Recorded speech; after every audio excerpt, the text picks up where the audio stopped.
Dios les bendiga. Continuamos en el estudio de Apocalipsis. Ahora en el capítulo 2 encontraremos ese mensaje que ha sido anunciado a nombre de 7 iglesias. Veremos cuáles exactamente son las razones por las cuales el apóstol Juan recibió esta revelación y qué nos dice esto para nuestros días. Encontramos en este capítulo 2 entonces que se mencionan 7 iglesias y generalmente son iglesias que ya el apóstol Juan tenía de alguna manera conocimiento. Él estuvo radicado en Éfeso y desde ahí pues podía él visitar cada una de estas iglesias. En este caso, las iglesias que se mencionan, vemos que Juan, como el pastor en esta ocasión, él recibe este mensaje y esos son los factores que puedo presentar. El apóstol Juan fue el pastor más importante de las 7 principales iglesias del Asia bíblica, lo que ahora se conoce como Turquía. Antes de continuar, habiendo dado esta pequeña introducción, tomaremos unos segundos para orar. Padre bendito, gracias Señor. Esta revelación que está plasmada en el libro de Apocalipsis nos sorprende y nos ilumina, Señor, nos muestra las verdades eternas que tú tienes ahí para nosotros, para que conozcamos lo que has aplicado en el tiempo pasado, en lo que has mandado como corrección y como luz para nuestros días, de las cosas que han de venir. En el nombre de Jesús te agradezco, Señor. Pido que bendigas al que se haya conectado en esta hora a este canal de comunicación de Iglesia de Cristo, la Hermosa, aquí en Hiram, Georgia. En el nombre de Jesús, ayúdanos, Señor. Muy bien, entonces, ahora están ubicados en lo que es la región de Turquía. Eso se ha determinado que es la parte como el Asia bíblica. Bueno, ¿desde dónde Juan mencionó esto? Desde lo que es la isla de Patmos. Ahí empieza a escribirle a la iglesia de Éfeso, Esmirna, Pérgamo, Tiatira, Sardis, Filadelfia y la Odisea. En ese mismo orden, seguramente él tomaba sus tiempos para visitarlas. Su casa estaba en la ciudad de Éfeso y así de esa manera visitaba en ese orden a las iglesias que ya mencionamos. Entonces, estas 7 iglesias tienen 3 aplicaciones. Vamos a tratar de verlas rápidamente. Una de ellas es cartas personales que van hacia congregaciones locales de los lugares a donde son enviadas, hacia la región de Éfeso, región de Esmirna, región de Pérgamo, Tiatira, Sardis, Filadelfia y la Odisea. Lo que van a tratar son problemas y virtudes locales de la iglesia en particular. La segunda aplicación que vemos que es una simbología de 7 iglesias principales, más bien dicho, 7 periodos de la historia. Y esos van entre lo que fue la primera y lo que viene a ser la segunda venida del Señor Jesucristo. Ahí se representa un paralelo en donde entran en función con lo paralelo de la manifestación de los sellos y las trompetas que más adelante estaremos viendo a partir del capítulo 6 de Apocalipsis. Luego, tercera aplicación es la aplicación personal. ¿Qué tiene eso que ver con la iglesia de hoy y con usted y conmigo? Muy bien, nosotros somos la iglesia actual, los redimidos por la sangre del Señor Jesucristo. ¿Qué sucedía en los días de Juan? En los días de Juan se menciona que esto fue escrito, el libro de Apocalipsis, durante el reinado de un emperador romano llamado Domiciano. Estamos hablando entre los años 81 al 96 después de Cristo. Este precisamente Domiciano fue el que condenó al apóstol Juan a trabajar en las minas de la isla de Patmos. Y nuevamente encontramos a otro emperador. El emperador Nerva fue sucesor de Domiciano y él dio libertad a los que habían sido desterrados. ¿Qué significa esto? El apóstol Juan trabajó en Patmos, en las minas, y al recibir el perdón a través de Nerva, viene a retornar a su región donde él vivía antes, en Éfeso. Y ahí padeció, ahí estuvo poco antes de su muerte. En los días de Juan, ¿qué más había en los días de Juan? Él estuvo en esos últimos tiempos dentro de una generación privilegiada. Primero, él conoció personalmente al Señor Jesucristo. Él tuvo esa oportunidad de estar junto al amado. La mayoría de los otros apóstoles ya habían muerto, ya estaban en sus tumbas, ya no tenían capacidad de poder dar un testimonio personal y audible, pero el apóstol Juan fue preservado por alguna razón por el Señor, y la razón primordial es que nos dejara esto que fue revelado por el Espíritu Santo, por el ángel de Dios, a nosotros por medio de su servidor, el apóstol Juan. Entonces, en aquellos tiempos la iglesia estaba pasando por una gran persecución. Empezó a afrontar muchos problemas. Se empezaron a dar circunstancias en que los emperadores persiguieron, y eso ayudó a que se expandiera el evangelio por todos lados. La persecución no se dejó esperar. Vinieron el tiempo de los Césares, y estos, ¿qué es lo que pedían? Que los adoraran y que les rindieran culto solamente a ellos. Los Césares se creían dioses. Y entonces, ¿qué relación encontramos aquí entre lo que es Apocalipsis 1, capítulo 2 y capítulo 3? Veamos. En Éfeso, al Señor Jesucristo se le menciona como el que camina o que anda entre los candeleros. Capítulo 2, verso 1. A la iglesia de Esmirna se le da el mensaje diciéndole como el que estuvo muerto, pero revivió. Jesucristo ha resucitado. Capítulo 2, verso 8. A la de Pérgamo se le dice el que tiene la espada aguda de dos filos. Así se va presentando la relación. Y para Tiatira se le menciona como el que tiene ojos llameantes y pies de bronce. Para Sardis, el que tiene las 7 estrellas en su mano. Y para Filadelfia, el que tiene la llave en su mano. Esta es la representación. A cada una le va dando una manera de manifestarse del Señor Jesucristo. En la Odisea ya concluye diciéndole al testigo fiel y verdadero. Entonces, ¿cuáles eran los lugares? Éfeso, y ahora lo vamos a ver en relación a la historia. Éfeso, Esmirna, Pérgamo, Tiatira, Sardis, Filadelfia, la Odisea. Eso coincide y concuerda con la condición de la iglesia a la que se aplica específicamente cada mensaje. En Éfeso se le dice, tú has perdido tu primer amor. El divino amante está caminando cerca, tratando de atraer tu atención. Y ahora si le digo a usted, ¿acaso no eso es lo que el Señor está haciendo actualmente con la humanidad? El amado se acerca caminando cerca de usted, estimado amigo, hermano que por alguna razón ha dejado de comunicarse con el Señor, que ha dejado de orar, que ha dejado ese primer amor. El Señor está caminando. Y qué bueno que pudiéramos decir, como dice aquel hermano, camina conmigo, Jesús, camina conmigo. No me dejes solo en esta vida. Que camine el Señor, porque Él está tratando de atraer su atención. Para Esmirna le está diciendo a aquellos miembros que fueron martirizados. Él viene como el que puede resucitar a los mártires. Hay sufrimiento en ustedes, les dice, pero ¿saben qué? El que ha resucitado los resucitará aun cuando hayan pasado por diferentes pruebas. Y esa promesa es para nosotros. En los postreros tiempos, en Mateo 24, se nos dice que a muchos se nos serán presentados aún ante los tribunales, acusados aún por los mismos que confiesan que en el nombre de Jesús van a querer implementar nuevas doctrinas, nuevas dogmas, nuevas reglas, y eso está por venir.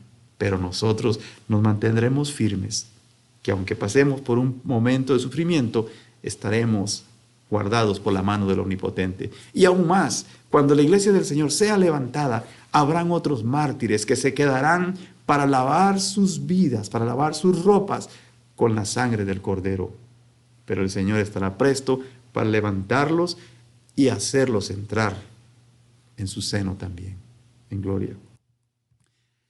Ahora, sigue coincidiendo otras situaciones con las otras iglesias. Veamos para la iglesia de Pérgamo. Le está mencionando que está luchando contra fuerzas del mal, está luchando contra la apostasía y que el Señor se acerca con una espada para dirigir la batalla. La espada que tenemos, la palabra del Señor, nos permite poder ir a consultar en ella y poder rechazar toda doctrina falsa que se levanta, todo viento de doctrina, aquello que hace que al que no está firme en la palabra sea arrebatado y llevado como hoja que lleva el viento. esta palabra preciosa, le va a decir que usted tiene fuerza en la palabra de Dios, que es como espada de dos filos y que le va a ayudar a vencer en la batalla espiritual. Eso le fue dicho a la iglesia de Pérgamo. A esa iglesia en particular le está diciendo que está batallando contra fuerzas del mal y que se ha levantado doctrinas erróneas.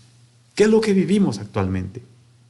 Una gran cantidad de doctrinas erróneas que solamente la palabra del Señor nos va a ayudar a vencer con la luz de la verdad. Cuando conozcamos la verdad y que la verdad de la palabra del Señor nos haga verdaderamente libres. Maravilloso es el Señor. Amén. Para la iglesia de Tiatira, le está hablando de que está bajo una influencia diabólica, una influencia espiritual llamada Jezabel, que ha venido a causar un adulterio espiritual. Entonces, el Señor como príncipe de luz viene a darle luz brillante. ¿Para qué? Para que salga de esa experiencia oscura. Vemos cómo se ha corrompido la humanidad con ese adulterio espiritual en donde ha habido una mezcolanza de lo paganismo con lo que son los objetos sagrados que la palabra del Señor nos menciona, donde han implementado adoraciones idolátricas y que actualmente gastan miles y miles de dólares en lugar de enfocarse en entregar un evangelio puro y sin mancha y sin contaminación, como lo que el Señor Jesucristo vino a entregar.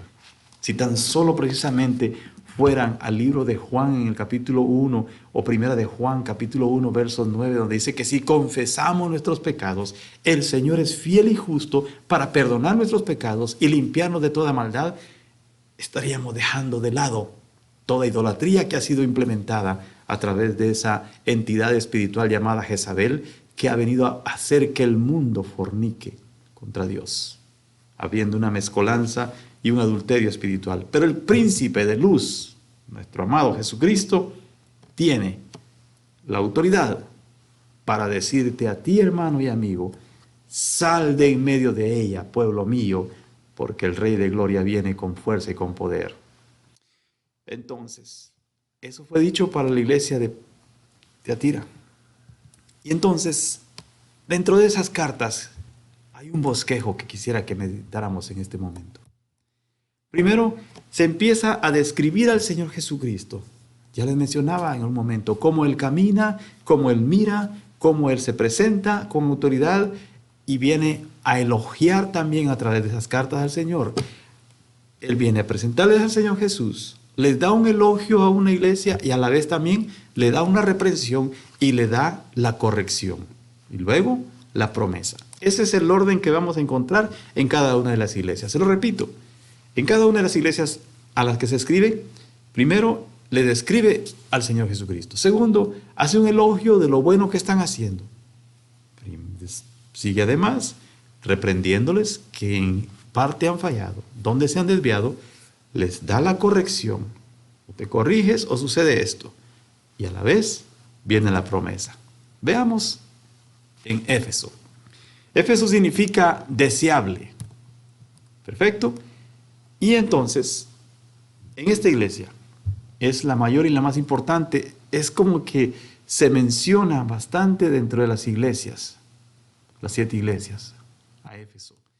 Y en este caso representa lo que es la iglesia apostólica, que se fundó entre los años 31 a los 100.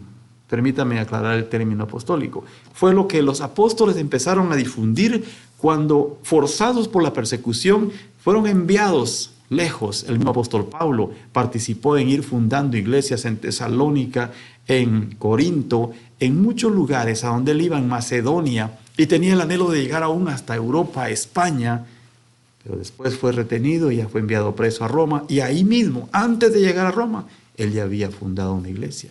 Entonces fue en ese periodo de los años 31 al 100 cuando se inició lo que es la representación de la iglesia apostólica. ¿Qué había en ese sentido? ¿Qué había en aquella Éfeso deseable? Ahí podían encontrar pureza doctrinal y había un entusiasmo que en cierta manera ya se había disminuido. Acuérdense que los apóstoles empezaron a ser perseguidos, muchos empezaron a ser sacrificados.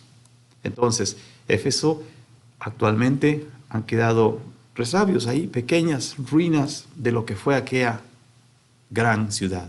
En esa ciudad de Éfeso se encontraba el templo de una diosa pagana llamada Diana. Y vean, era un edificio muy hermoso y se llegó incluso a tomar en la historia de la humanidad como una de las 7 maravillas del mundo. Y en verdad tenía un tamaño mucho más grande que el Partenón que había sido construido allá en Atenas. Entonces, todo lo que había en ese lugar, en ese templo, era compuesto por 127 columnas y para sostener ese techo estaban ellas recubiertas de oro, de piedras preciosas. ¿Qué hacía a esa ciudad de Éfeso deseable? Todo eso que le estoy describiendo. La parte arquitectónica, todo lo que ahí se practicaba. Eventos, olimpiadas. Y la iglesia estaba precisamente colocada ahí en Éfeso. Esa iglesia, según la historia de la vida cristiana, fue fundada por el apóstol Pablo. Ahí fueron dejados a cargo de aquel lugar por el apóstol Pablo, allá por alrededor del año 52, a Aquila y a Priscila, una pareja que sirvió de mucho apoyo en el ministerio del apóstol Pablo. Ellos se quedaron a cargo de este lugar. En su tercer viaje misionero se nos narra en la Escritura, si lo analizamos en el libro de los Hechos, que el apóstol Pablo se dedicó un tiempo, como 18 meses, para estar en esta ciudad de Éfeso, en aquella iglesia. Y ahí es donde también encontramos que Juan llevó a vivir a María a esa ciudad. Y desde ahí Pablo le escribió una carta a la iglesia de Éfeso. Por eso es que encontramos en el Nuevo Testamento la carta de Pablo a los Efesios. ¿Es correcto? Muy bien, seguimos entonces. En esta manera podemos decir que la iglesia de Éfeso llegó a tomar un lugar relevante, un lugar donde que tomó centro de lo que es el cristianismo. ¿Cuál es el mensaje a Éfeso? Eso es lo que nos interesa, ¿verdad? El mensaje a Éfeso. Pero dimos algunos detalles estadísticos, cronológicos y de alguna manera también hablando sobre la parte arqueológica de aquella ciudad. Primero, ¿cómo le describe el Señor Jesús a Éfeso? ¿Cómo está descrito el Señor Jesús? Está en el capítulo 2, versículo 1, y lo vamos a leer así literalmente, como la preciosa palabra inspirada por el Espíritu Santo lo menciona. 2:1 dice: escribe al ángel de la iglesia en Éfeso, el que tiene las 7 estrellas en su diestra, el que anda en medio de los 7 candelabros. Y allí empieza a hablarle de cómo es el Señor Jesucristo. Dice esto. Y luego habla en el elogio, en el versículo 2, cómo la está elogiando. Yo conozco tus obras y tu arduo trabajo y paciencia, y que no puedes soportar a los malos, y has aprobado a los que se dicen ser apóstoles y no lo son, y los has hallado mentirosos. Esta iglesia tenía esa cualidad, ¿no? De saber detectar dónde había la maldad. Es algo que se necesita en la iglesia de Jesucristo del tiempo de hoy. Que sepamos descubrir y discernir entre lo bueno y lo malo. Y por eso es que entonces viene una reprensión. Versículo 4 dice así: pero tengo contra ti que has dejado tu primer amor. Hagamos una pausa aquí. Reflexionemos. Sigue vivo, sigue ardiente ese primer amor con Cristo. Usted y yo necesitamos revisarnos. Que podamos estar enamorados de aquello que nos ha amado. Que deseemos, como decía Pablo, deseo alcanzar aquello por lo cual yo fui alcanzado. Qué precioso, ¿verdad? Y la corrección en el versículo 5, recuerda por tanto de dónde has caído y arrepiéntete y haz las primeras obras, pues si no, vendré pronto a ti y quitaré tu candelero de su lugar, si no te hubieres arrepentido. Si no nos arrepentimos, aquella pequeña llama, aquel pequeño pábilo que queda cuando una vela se está apagando, podría llegar a apagarse totalmente, pero el Señor quiere que nos arrepintamos. Él quiere que recibamos su corrección con amor y que sepamos cómo venir y decir: Señor, así como dijo aquel hijo pródigo, Señor, he pecado contra el cielo y contra ti. Créame que no sé por qué, pero cuando me pongo a meditar en el libro de Apocalipsis, me llama el aspecto de recordarle que hay un evangelio por el cual hay que vivir, hay que lanzarnos nosotros en lucha constante para mantenernos firmes y decir: yo sé en quién he creído y yo sé que Él es poderoso para guardarme sin caída. Porque vienen las tentaciones, vienen las pruebas, pero si estamos con Cristo, podemos vencer, podemos tener luz para detectar el bien y el mal, podemos descubrir dónde esté la mentira. Así como lo hizo esta iglesia. Dice: has probado, has evaluado a los que se dicen ser profetas, a los que se dicen ser apóstoles, y los has hallado mentirosos. Entonces, que la iglesia de hoy tenga discernimiento para que no caiga en esa fractura de perder su primer amor. Entonces, la promesa que les dada es esta, en el versículo 7. El que tiene oído, oiga lo que el Espíritu dice a las iglesias. Al que venciere le daría a comer del árbol de la vida, el cual está en medio del paraíso de Dios. Todo inició en un paraíso, y en el medio del paraíso estaba el árbol del conocimiento del bien y del mal, representando a nuestro Señor Jesucristo. Entonces, ese mismo árbol está sentado en la ciudad santa de Jerusalén, la Jerusalén celestial, donde está el árbol de la vida, que representa lo que Cristo es para nosotros, vida abundante. Que esa promesa siga latente para usted. En el capítulo 2, verso 6, dice: pero tienes esto, que aborreces las obras de los nicolaitas, las cuales yo también aborrezco. Una iglesia que supo detectar cuando el pueblo quería imponer su autoridad, porque los nicolaitas eran aquellos que querían imponer su propia voluntad. Era una secta herética que estuvo atormentando a las iglesias de Éfeso y de Pérgamo. Y créanme que se impusieron en mucho tiempo.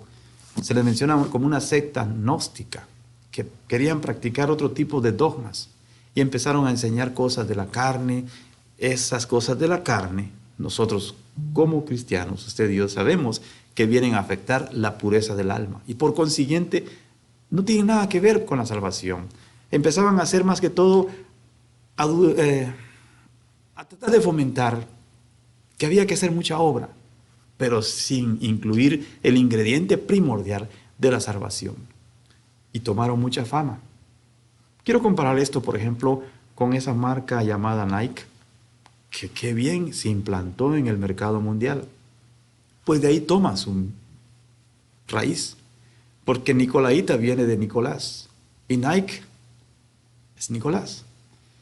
Entonces, no estoy haciendo una promoción, valga la aclaración, sino me refiero a la manera en que se introducen en la vanidad de la vida de la humanidad.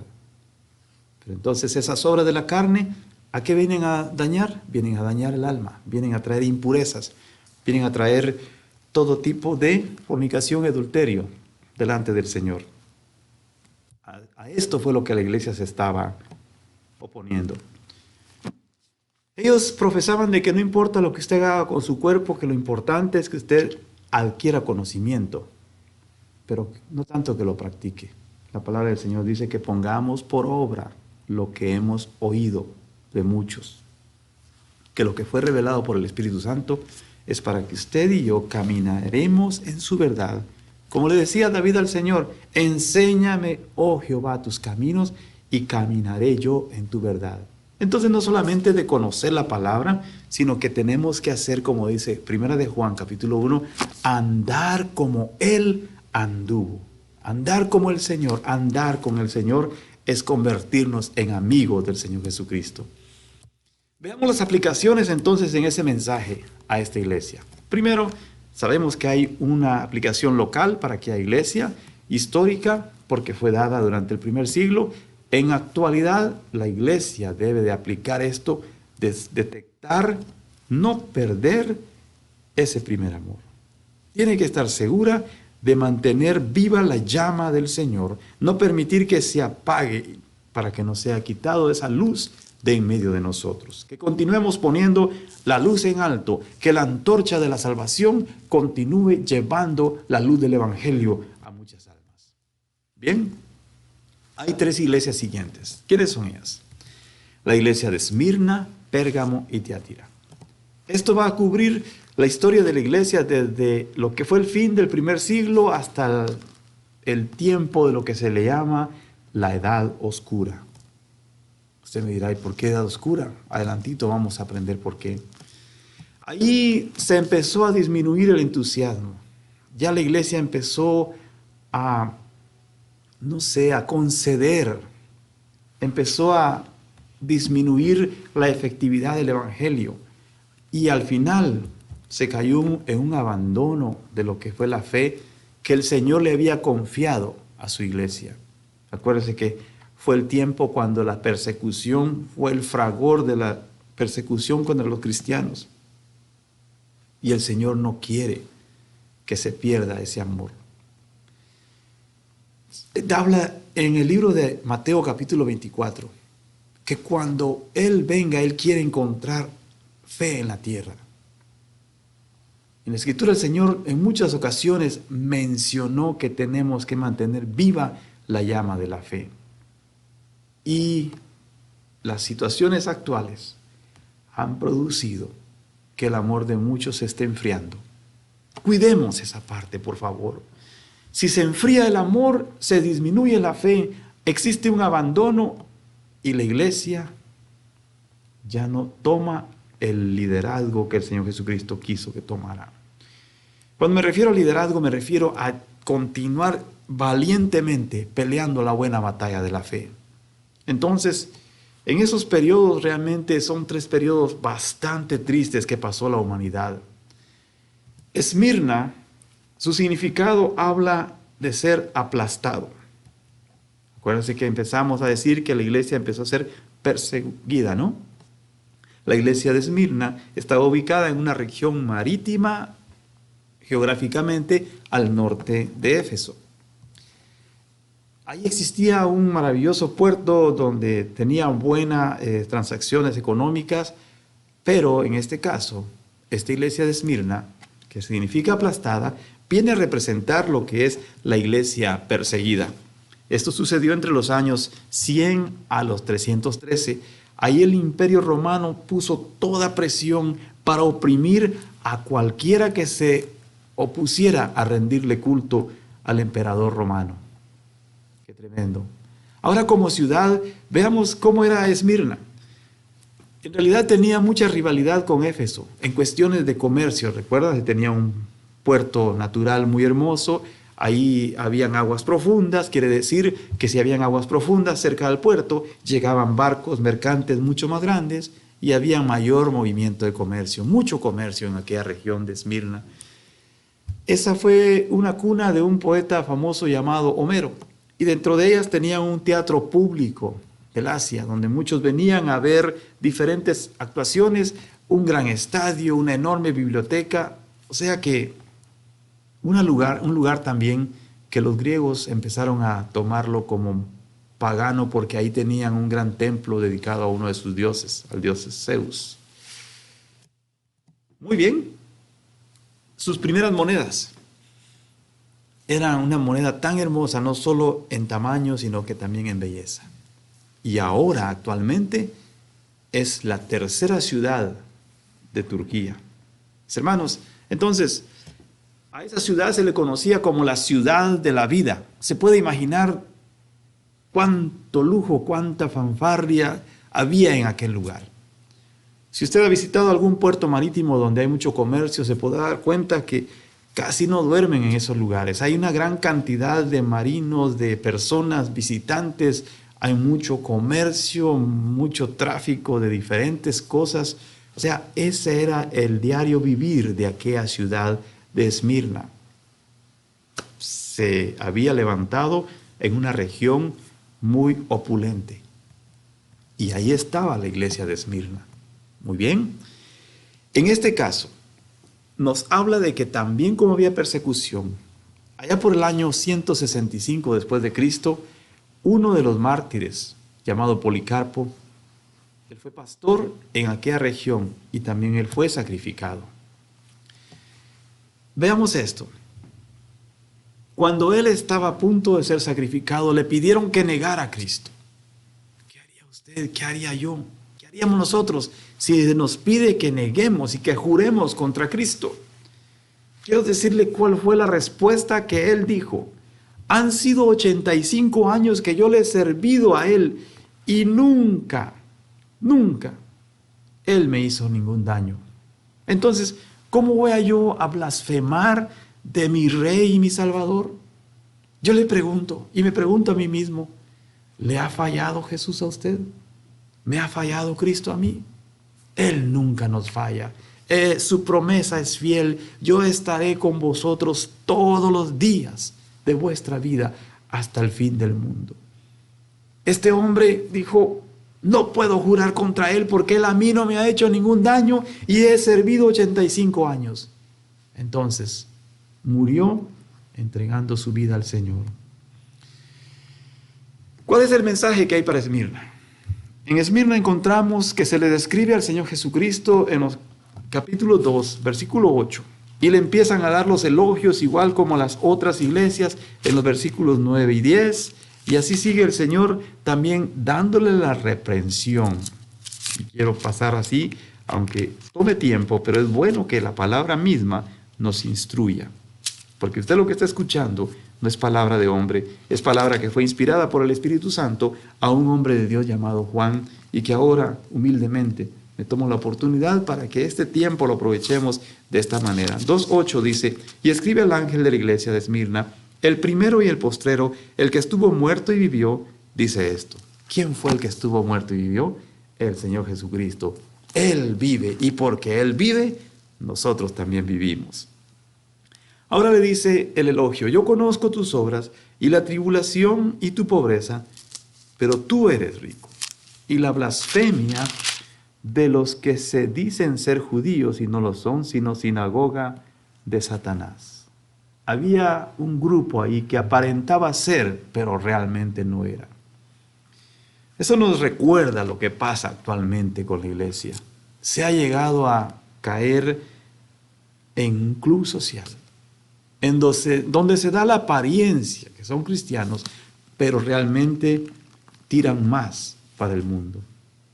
Me dio tristeza saber en una ocasión, me dice un hermano, mire hermano, vamos a disfrutar el fin de semana, hay una discoteca, podemos ir a bailar.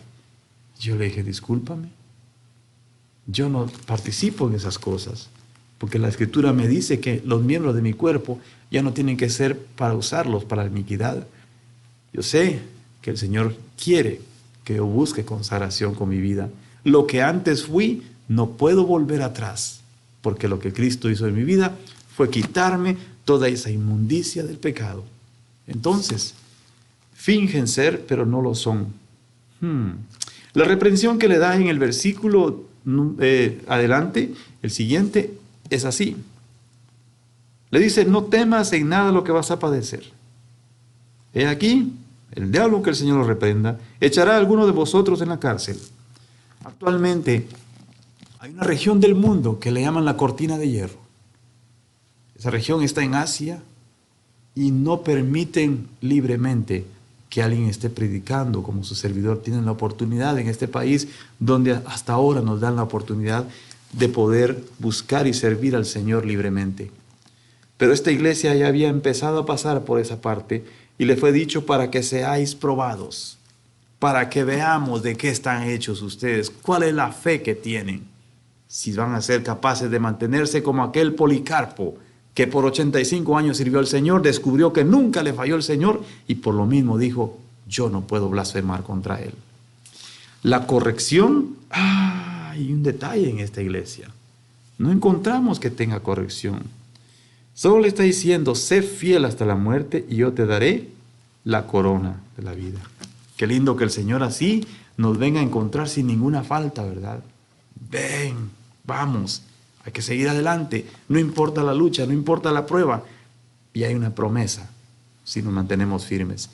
Él nos promete darnos la corona de la vida. Precioso. Una corona que no la vamos a portar por la eternidad, sino que vendremos y la pondremos a los pies del amado el Señor Jesucristo. Entonces, hay una promesa en el versículo 11. El que tiene oído, oiga lo que el Espíritu dice a las iglesias. El que venciere no sufrirá daño de la segunda muerte. La Escritura habla de que está establecido para los hombres que mueran una sola vez y después el juicio. Si usted y yo nos hemos entregado al Señor Jesucristo, vamos a ser levantados. Si hemos muerto, resucitaremos con todo lo demás que murieron consagrados para el Señor Jesucristo. Si estamos vivos, seremos transformados. Pero en realidad no estaremos para pasar la segunda muerte, la que es la muerte eterna en el infierno, en el lago de fuego. Así que esa promesa está para aquella iglesia de Esmirna y esa promesa es latente para usted el día de hoy, también para mí. Muy bien, en el versículo 10 habla de una profecía que equivale a lo que está plasmado allá en el libro de Números, capítulo 14, verso 34. Ahí en el versículo 10 dice: lo que vas a padecer, he aquí, habla, y tendréis tribulación por 10 días. Pongamos un pequeño detalle a ese número 10. Le mencionaba el libro de Números en el libro capítulo 14, Números 14, y el versículo 34. La palabra preciosa del Señor nos dice así, 14:34 de Números. Conforme al número de los días de los 40 días en que reconocisteis la tierra, llevaréis vuestra iniquidad 40 años, un año por cada día, y conoceréis mi castigo. En esta relación estamos entonces hablando de un día equivale a un año. Estamos hablando relacionado específicamente a esta iglesia. Días de persecución, 10 días de persecución, y eso sucedieron especialmente en el periodo en que gobernó Diocleciano, un emperador rudo que estuvo entre los años 303 al 313 implantando rigor contra toda la iglesia. Y eso lo sufrió esta iglesia, representada acá. 10 días de persecución, 10 años entre los 303 al 313 después de Cristo. Y eso fue la persecución más intensa, más voraz contra los cristianos. Lo que ahora pasamos no se asemeja en nada a lo que pasaron estos cristianos. Ahora veamos la aplicación que se da. Fue local, sí, perseguidos allá, atribulados allá, pero el Señor les menciona que está dispuesto a darle la corona de vida. Es la iglesia que fue perseguida por una Roma pagana, una Roma que quería imponer la adoración a los emperadores y la adoración a los ídolos.